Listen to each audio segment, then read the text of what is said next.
जय माता चरणं शरणं रमाम्बिके चरणं शरणं त्रयम्बके. A higher life attuned to the divine is distinguished by mystic insight and righteous conduct. Mystic insight is the inner faculty of discernment. It is intuition of the inmost reality. Righteous conduct is disinterested action performed in the light of truth consciousness.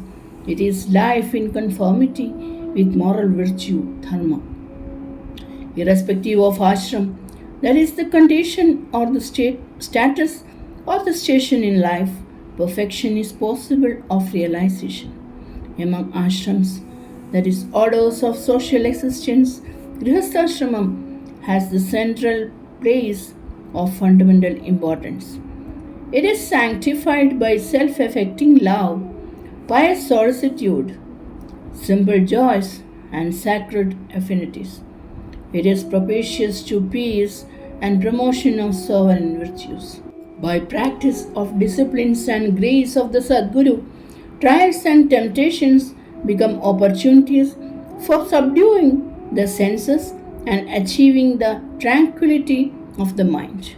Dwelling in the midst of conflicting duties, the Grihastha, through detachment and discernment, masters the technique of desireless action. He makes a sacrifice of his longings in the fire of self restraint and thus reaches the summit of spiritual experience. You may be confused as to your duty between conflicting claims.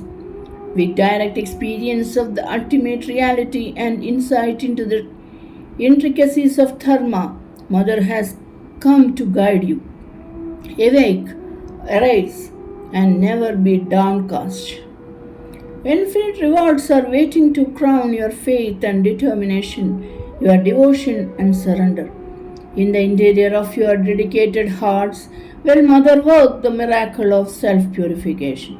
Grihasthashram, as the word implies, signifies a consecrated home, an abode of serenity and sanctity, a home raised to the status of a hermitage of peace. For the Grihastha, intent upon perfection, home itself becomes the solitary cell for meditation, a fit place for thoughts upon the Supreme. The enlightened householder looks upon his home as the outer symbol of the inner shrine, heart. His thoughts, aspirations, and actions become fragrant flowers offered in worship at the divine altar. The subjugated senses, the sublimated mind, the illumined consciousness, and the chastened heart, these are the instruments with which the Grihastha performs the worship of the Supreme. His life is a perpetual yajna, a sacrifice of the most exalted order. The basic principle of Grihasthashram pertains to the concept of holiness with regard to all aspects of life as pathways to perfection. The materialistic perspective is the outcome of ignorance of one's divine nature and of life's spiritual purpose. The whole world is the manifested divinity. Life is an expression of divine dynamism, a progressive evolution towards union with the divine. Home is an institution meant for self-discipline and self-realization. The order of home is not for fulfillment of desire but for liberation of the soul. The ancient sages have glorified it by their just praise and illustrious example.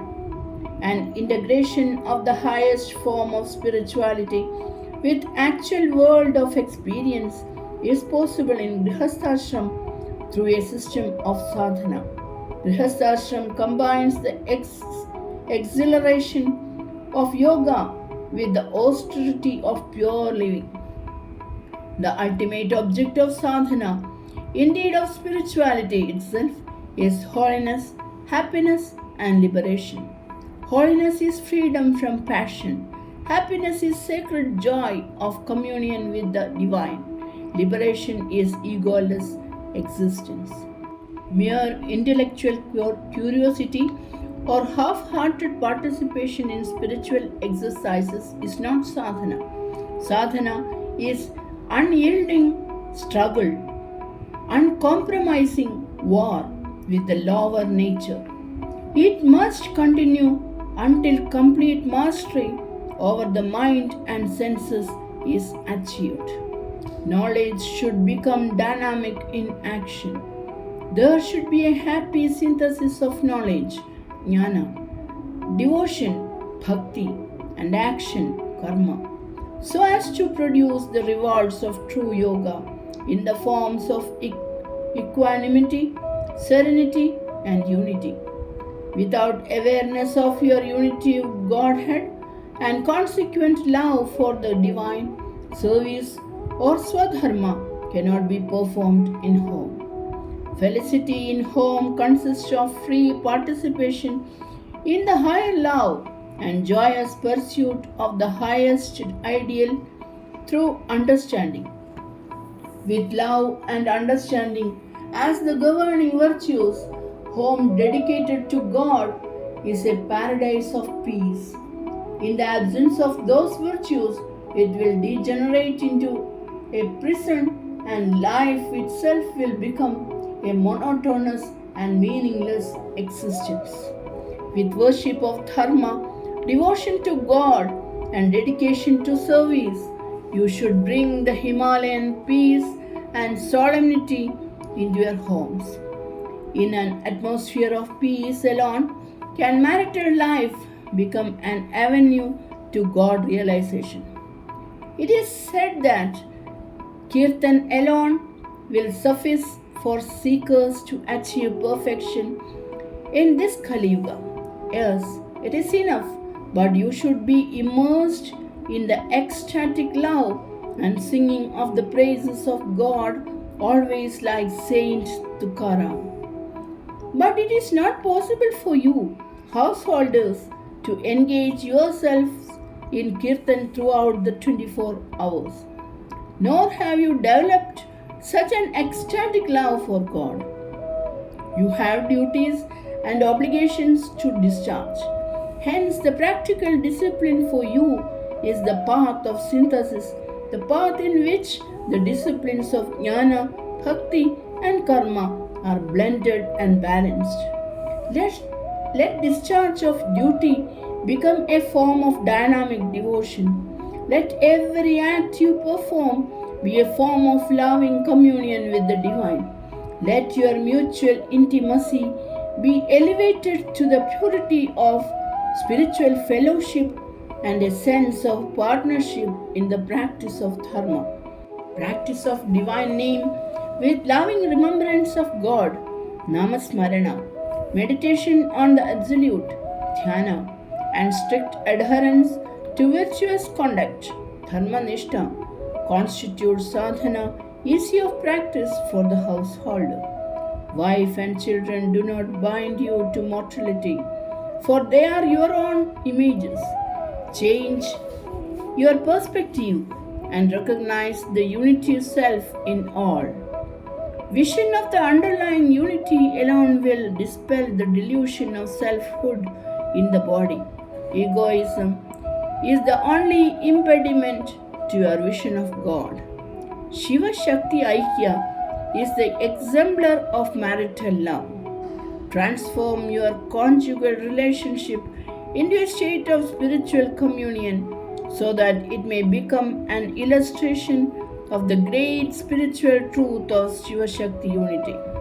Such a spirituality, elevated communion of spouses transcends ephemeral affinity. It is not interwoven with illusion, nor it is tainted with attachment. It is the meeting and mingling of souls in the happy consummation of a perfect spiritual union. Be inwardly detached. Remain devoted to the unity reality, the self. He who is devoted to Atman should be truthful and loyal to his own inner abiding witness, should be resigned to the divine will, should practice equal vision, and above all, should be firm of faith in his identity with the Supreme. As long as the least trace of the ego persists, you should regard yourselves only as sadhakas and should recognize and worship the Atman as God in an attitude of profound humility. He who is humble to the core alone is competent for Brahmic experience. The notion that self-quest on the path of jnana is incompatible with devotion to God. It is misconceived one, detrimental to spiritual welfare. There is no pursuit of reality without self-abnegating devotion. What gives you tremendous power to resist earthly temptations? What liberates your mind from manifold attachments? What establishes you on the path of dharmic conduct? What takes you safely step by step along the difficult path of spirituality is reliance upon God and His saving grace. Fear of God, which is a deterrent to sinful conduct, should form the foundation of sadhana. Moral purity is essential for spiritual vision. Deviation from dharma happens from a lack of faith in God's all-seeing presence. Immature minds who take refuge under the Vedantic mantra of I am He often display a lack of inner strength and moral courage. Having no actual faith in God or fear of His law, they fall from virtue and veracity. This is the danger of misdirected Vedanta. Life is an atmosphere of purity with ceaseless effort to maintain accord between thought, word, and deed. Purity in thought, truthfulness in speech, and righteousness in deed are disciplines leading to clarity of inner vision, indispensable for higher pursuit in spirituality. Guru's blessing and your own spiritual exercises in meditation bear fruit only if there is devotion to moral conduct. Your endeavors for self-purification should be persistent. Sublimate your personal urges to Guru's injunctions. Rise above sensuality. Intensify aspiration for God vision. Pray inwardly in a spirit of repentant devotion and joyous faith. Adhere to righteousness.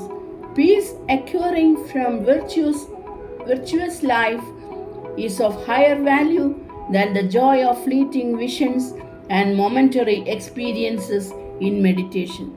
Devotion should be of the form of ceaseless self-offering to the Supreme. Surrender your actions, the fruit of your actions, and also the sense of agency to Him, and practice the freedom of your natural non-attachment. This is yoga that liberates you from the shackles of karma. Any thought or action that strengthens the persisting ego, even if it be in the name of devotion or wisdom or yoga, is an enemy of spirituality.